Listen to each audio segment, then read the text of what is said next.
시편 50편 22절에서 23절 말씀이며 구약 838페이지입니다. 하나님을 잊어버린 너희여, 이제 이를 생각하라. 그렇지 아니하면 내가 너희를 찢으리니 건질 자 없으리라.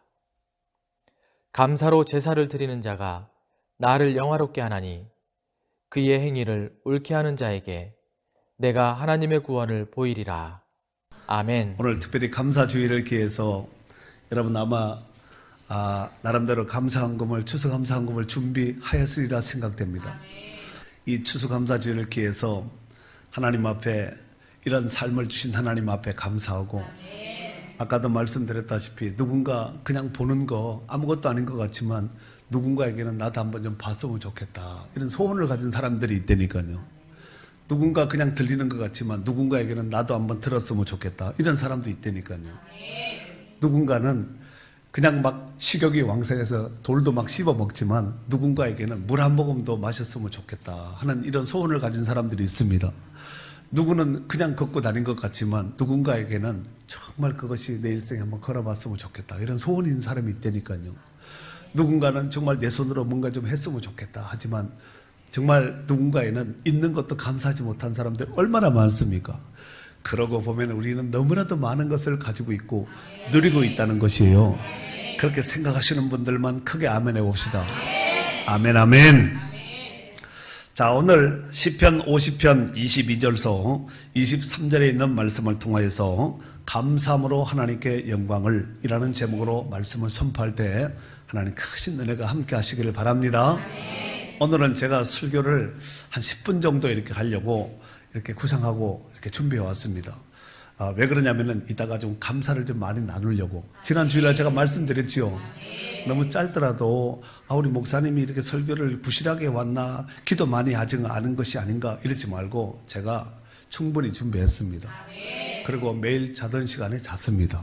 그러니까 걱정일랑 하덜덜덜 마시고 은혜 받을 수 있도록 잘 스포츠처럼 흡입해서 정말 이 말씀을 나의 말씀으로 받는다면은, 한 말씀에 은혜 받는다면은 그 사람은 그 한 말씀 때문에 인생이 변화되고 정말 그 변화된 인생 한 사람으로 인해서 시대의 역사가 변화되는 역사도 있게 될 줄로 믿습니다. 자, 오늘 본 시는 구약의 성전 봉사자였던 아삽이라는 사람이 지은 시입니다. 누가 지었다고요? 아사라비아가 아니라 아삽이라는 사람이 지었는데, 이 아삽은 다윗 시대에 성가대를 지휘하던 지휘자였습니다. 성가대장이죠. 오늘날로 말하면 성가대장이었습니다. 아삽은 많은 사람들이 성전에 제사하러 오는 모습을 그 누구보다도 많이 보았으리라 생각됩니다. 많은 사람들이 성전에 오르면서 제사의 의식적인 형식을 갖추어서 하나님 앞에 잘 드렸겠지요. 그들은 하나님 앞에 그렇게 제사하는 것이 또 자신들이 하나님 앞에 해야 될 의무라고 생각하면서 나름대로 최선을 다해서 열심을 다해서 드렸으리라 생각됩니다. 하지만 그들 가운데 드려진 일부의 제사는 하나님을 사랑하는 마음이 없고 감사하는 마음이 아니라 단지 형식적으로 의식적으로 드려야만 되기 때문에 하는 이런 제사를 드린 사람도 있었으리라 생각됩니다. 이 아삽은 하나님이 진정으로 기뻐하는 제사가 어떤 제사인지에 대해서 오늘 시편 50편에 쭉 소개하고 있는데 다 할 수는 없고, 오늘 22절, 23절에 있는 두 절에 있는 말씀을 통하여서 정말 하나님이 기뻐하지 않는 제사와 하나님이 기뻐하는 제사, 이 큰 주제 두 가지를 통하여서 같이 은혜를 나누도록 하겠습니다. 먼저 첫 번째로, 하나님의 은혜를 잊은 자를 하나님이 기뻐하지 않습니다.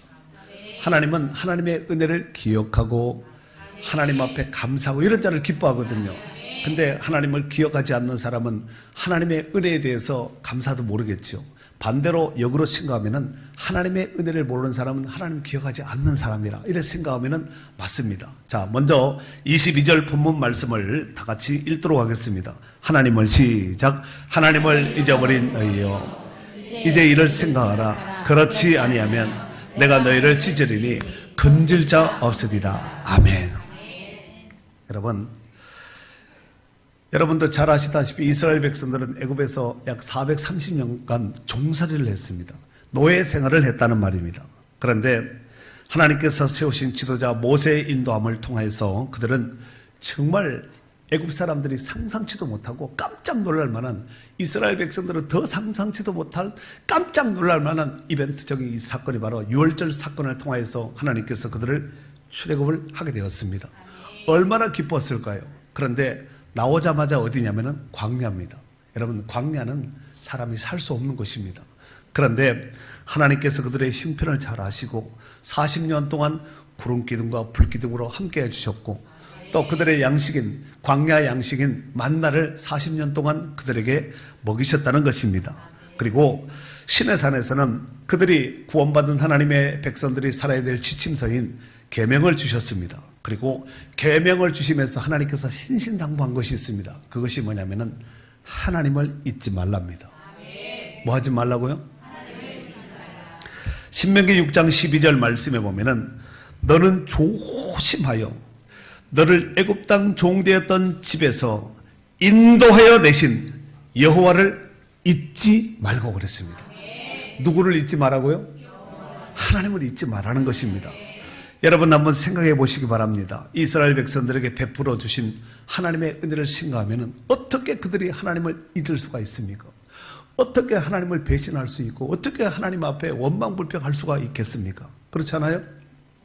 하지만 이스라엘 백성들은 광야 40년 여정 가운데서 한두 번 원망불평한 것이 아니라 한두 번 하나님을 대적하고 배신한 것이 아니라 무려 10번이나 배은망덕하게 하나님의 은혜를 잊고 배신하며 원망하며 불평하였다는 것입니다. 오늘 본문에 보니까 그러한 자들을 하나님께서 어떻게 하신다고요? 찢어버린다고 그랬습니다.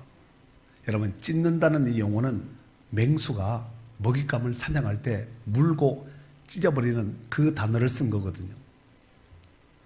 그러니까 하나님을 잊는 자는 하나님이 마치 맹수가 먹잇감을 찢어버리듯이 하나님이 찢어버리다는 말씀입니다. 이 말은 하나님의 진노의 엄중함에 대해서 말씀하신 것입니다. 그런데 여기 보면은 하나님을 잊어버린 너희여 이제 이를 생각하라 그랬죠. 이 생각하라 이 단어가 비인이라는 단어를 쓰는데 분별하다 또 되돌아보다 이런 뜻을 가지고 있습니다. 다시 말해서 너희가 하나님의 은혜를 되돌아보면서 생각해야 되는데 하나님의 은혜를 잊어버리고 잊어버린 자들에게는 하나님께서 먹잇감을 물었던 그 맹수가 물었던 먹잇감처럼 갈기갈기 찢어버리겠다는 말씀입니다. 여러분, 우리가 무엇보다도 잊지 말아야 될 것 중에서 하나가 중요한 것이 뭐냐면은 우리를 억만 죄악 가운데 우리를 구원하여 내시고 구속하여 내신 그 하나님의 은혜를 잊으면 안 됩니다.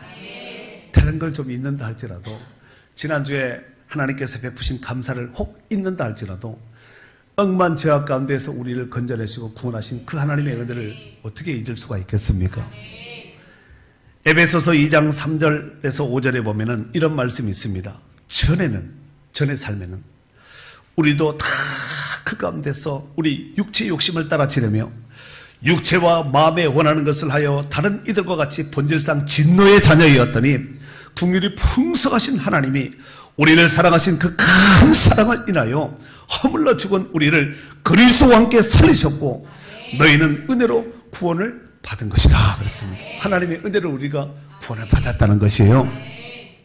말세에 타락한 자들이 범하는 죄 중에서 아주 죄질이 나쁜 죄가 있습니다. 여러분, 죄도 아주 죄질이 나쁜 죄가 있거든요.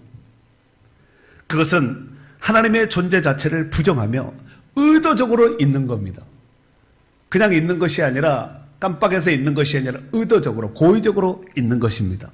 성경에는 말세에 이런 일들이 많이 일어날 것이라고 이미 예언했습니다. 이를테면 베드로 후서 3장 3절에서 5절에 보면은 먼저 이것을 알지니 말세에 조롱하는 자들이 와서 자기의 정욕을 따라 행하며 조롱하여 이르되 주께서 강림하신다는 약속이 어디 있느냐? 조상들이 잔 후로부터 만물이 처음 창조될 때와 같이 그냥 있다 하니 이는 하늘이 옛적부터 있는 것과 땅이 물에서 나와 물로 성립된 것도 하나님의 말씀으로 된 것을 그들이 어떻게 잊으려 함이라?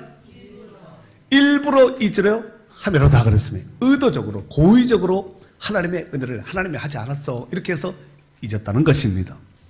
여러분 다시 한번 생각해 보시기 바랍니다. 나를 낳아준 부모님이 살아계시는데 나는 누구로부터 왔나요? 그 부모님으로부터 왔거든요. 그런데 그 부모님이 이제 연로해서 경제적인 능력이 없다고 힘이 없다고 무능하다고 허수아비 취급해 버리게 된다면 그 부모님의 마음이 얼마나 상심하겠어요. 그러지 않겠습니까? 마찬가지로 하나님이 시퍼렇게 돈은 시퍼렇게 살아계시는데 그 실존 자체를 인정하지 않고 형식적으로 예배를 드리고 예배를 드리지요. 그러나 없는 하나님, 우리와 함께하지 않는 하나님, 존재하지 않는 하나님, 힘 없는 하나님, 역사하지 않는 하나님, 이렇게 무능한 하나님으로 세워놓고 예배한다면 정말 이것이야말로 하나님이 얼마나 가증하게 여기시겠습니까? 우리가 한번 오늘 생각해보라 그랬으니까 생각해볼 필요가 있다고 생각합니다. 두 번째로는 하나님이 기뻐하시는 제사는 은혜를 잊지 않고 기억하는 자를 기뻐하십니다. 하나님의 은혜를 잊지 않고 기억하는 자들은 어떤 특징을 가지고 있을까요? 그들은 무슨 일을 만난다 할지라도 하나님 앞에 늘 감사하는 거예요. 좋을 때야 누가 못 감사하겠어요. 오늘 23절 말씀을 다 같이 한번 읽도록 하겠습니다. 읽습니다. 시작. 감사로 제사를 드리는 자가 나를 영화롭게 하나니 그의 행위를 옳게 하는 자에게 내가 하나님의 구원을 보이리라 그랬어요. 아멘. 오늘 본문에 감사로 제사를 드리는 자가 나를 어떻게 한다고요? 영화롭게가 뭐예요? 하나님께 영광 돌리는 자라는 것이지요. 그리고 그의 행위를 옳게 하는 자에게는 뭘 보인다고요? 하나님의 구원을 보이겠다는 말씀입니다. 이러보건대 우리가 하나님 앞에 자세를, 행위를 옳게 하는 것이 굉장히 중요합니다. 예배뿐만 아니라 모든 삶의 방편 영역 가운데서 하나님 앞에서, 즉 고란되어의 자세를 잃지 않고 자세를 잘 바르게 하는 것이 굉장히 중요해요. 왜냐하면 하나님은 자세를 보기 때문에 그렇습니다. 사람은 겉모습을 보지만 나 여호와는 중심을 보신다 그랬거든요. 하나님 우리의 마음을 심폐를 감찰하시는 하나님이 아니겠습니까? 우리 하나님이 심폐를 감찰하는 하나님이 나를 봤을 때 정말 내 마음에 합한 자다, 눈에 띄는 역사가 있기를 바랍니다. 오늘 본문에 하나님 앞에 감사로 예배하고 또 하나님 앞에 영광 돌리라고 말씀하고 있습니다. 여러분, 마음이 없는 제사, 예배는 드리는데 마음이 없는 제사, 하나님이 기뻐할까요? 불편하게 여길까요? 찬송은 하는데 마음이 없어요. 마음이 없는 찬송, 하나님께서 기뻐하실까요? 불편하게 여길까요? 하나님 앞에 드리는 감사는 하는데 마음이 없는 감사예요. 하나님이 기뻐하실까요? 불편하게 여길까요? 그렇다면 우리가 어떤 제사를 드려야 할까요? 온 마음을 다한 예배, 하나님 기뻐 받으시는 예배인 줄로 믿습니다. 요한복음 4장 23절에 보면은 아버지께 참되게 예배하는 자들은 영과 진리로 예배할 때가 오나니 곧 이때라. 아버지께서는 자기에게 이렇게 예배하는 자들을 기뻐하시고 찾는다는 거예요. 아멘. 또 온 마음을 다한 찬송, 하나님 기뻐 받으신 줄 믿습니다. 시편 69편 30절과 31절 말씀에 보면은 내가 노래로, 다른 말로 말하면 찬송이겠지요. 찬송으로 하나님의 이름을 찬송하며 감사함으로 하나님을 위대하시다 하리니 이것이 곧 뿔과 굽이 있는 황소를 드림보다 여호와를 더욱 기쁘시게 함이 될 것이라 그랬습니다. 그리고 온 마음을 다한 감사, 하나님이 기뻐 받으시는 감사인 줄로 믿습니다. 오늘 본문에 그런 자들의 감사는 하나님께 영광이 되고 구원받을 자가 마땅히 드려야 될 감사인 줄로 믿습니다. 고린도전서 10장 31절 말씀에 보면은 그런즉 너희가 먹든지 마시든지 무엇을 하든지 다 하나님의 영광을 위하여 하라고 했습니다. 혹시 여러분 중에서 이런 말 들어보셨지요? 웃을 일이 있어서 웃는 것이 아니라 웃다가 보면은 웃을 일이 생긴다는 말 들어보셨어요? 아, 여기까지 왔구나. 마찬가지로 감사할 일이 있어서 감사하는 거 누군들 못하겠습니까? 하지만 감사할 일이 없다 할지라도 감사하다 보면은 감사할 일이 생기는 줄로 믿습니다. 이러보건대 하나님은 어떤 상황이라 할지라도 감사하는 자를 기뻐하셔요. 다니엘서 6장 10절에 보면은 다니엘도 기도하는데 그냥 기도하지 않고 감사 기도했다 그랬습니다. 다니엘이 이 조세의 왕의 도장이 찍힌 것을 알고도 자기 집에 돌아가서는 윗방에 올라가 예루살렘으로 향한 창문을 열고 전에 하던 대로 하루에 3번씩 무릎을 꿇고 기도하며 그의 하나님께 감사하였다 그러세요. 감사 기도. 그래서 제가 대표 기도 하시는 분들에게도 그런 부탁했지요. 하나님, 이래서 감사합니다. 저래서 감사합니다. 그렇게 하지 말고 이런 은혜를 주신 하나님 감사합니다. 저런 은혜를 주신 하나님 앞에 감사합니다. 앞으로 구할 것도 주실 줄 믿고 감사합니다. 이건 프로들이 하는 거예요. 하다가 보면 되게 돼 있습니다. 아멘이지요.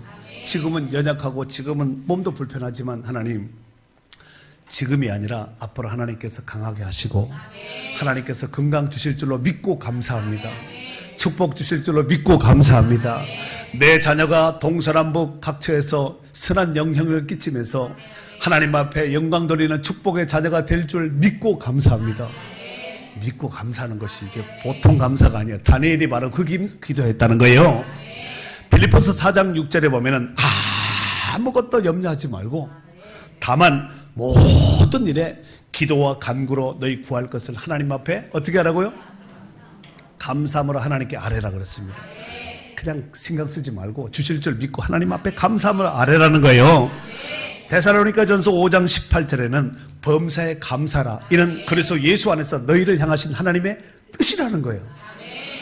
디모데전서 4장 4절에 보면은 하나님께서 주신 모든 것이 선함에 감사함으로 받으면 버릴 것이 없다는 거예요. 그러니까 우리가 보기에 버렸으면 좋겠다 하는 것도 그것도 감사하면 그것도 약이 되어서 양념이 되어서 하나님의 선한 작품이 되게 하실 줄로 믿습니다. 사랑하는 성도 여러분, 오늘은 추수감사주일인 것만큼 지난 한 해 동안 우리의 모든 삶 속에서 우리를 지키시고 보호하시고 먹이시고 입히시고 살게 하신 그 하나님 앞에 감사함으로 영광 돌려야 될 줄로 믿습니다. 뿐만 아니라 나의 미래와 내일과 비전을 바라볼 때 나는 알 수 없지만 나의 길을 인도하시고 함께 하실 그 하나님을 의지하며 마치 포도나무에 붙은 가지처럼 잘 연합돼서 건강하게 붙어서 하나님의 온갖 좋은 것을 풍성하게 받아 누리며 감사함으로 하나님께 영광 돌리는 축복된 성도들이 될 수 있기를 주의 이름으로 축원합니다.